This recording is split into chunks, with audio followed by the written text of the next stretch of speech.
So I've got this microphone with me. You can see it's got this furry cover on the top. This is called a dead cat. This is actually made by an Australian company called Rode, who do great microphones, and they actually call it a dead wombat. Neither phrase is particularly nice. We like our cats and we like wombats too. Underneath here is a thing called a blimp, and you're going to see what that looks like in a moment, which is a housing that goes over the top of the microphone and protects it from wind. Now you can probably see the leaves are rustling around me. It is actually fairly breezy today, a bit windy, and this is actually protecting any of that noise. I can't protect it from the noise of the leaves and all of that or any other noise, but it's protecting from that. And I can tell you that when I haven't got this with me, I can lose take after take just because I can hear the wind or any sort of breeze going over the microphone. So these are really handy to have. I've got inside here my Rode mic, which is an NTG2. It's a really good shotgun mic, which is great for pointing in the direction of where you want the sound to come from. And you may have seen that a lot of this actually lately, because during the lockdown you've seen news crews using this kind of thing when you see them on the news and they just put it on a stand. Often these are on a boom pole and a sound recordist is maybe holding it above here. I wouldn't necessarily be holding it in shot, but I wanted you to be able to see it.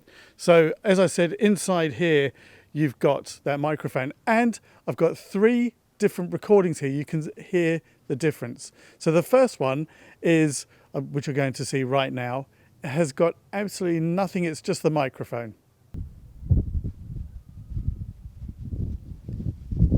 And you can hear just how noisy that is. I then put the blimp housing over the top of it, and you can hear it made a huge, huge difference. And in truth, I may not have needed to put the dead cat over the top, but just have a listen. Here it is with the housing. It's the same conditions as when the microphone didn't have any protection on it. And this is with the dead cat on top of it as well.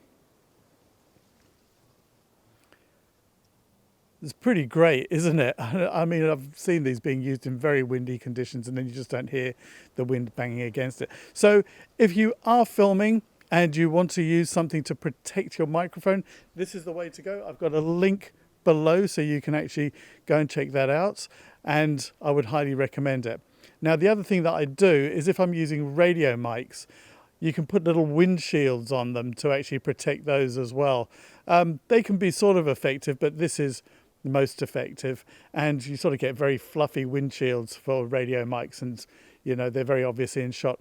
The other thing I do is I might actually try and hide it so it's under clothing, which might protect it a bit more. The thing about that is then if people are moving, then you know that can be rubbing against the radio mic and causing noise that way. So this is a very effective way to do it. Thanks for watching. If you like this, do click on like, share and subscribe. Thanks for watching.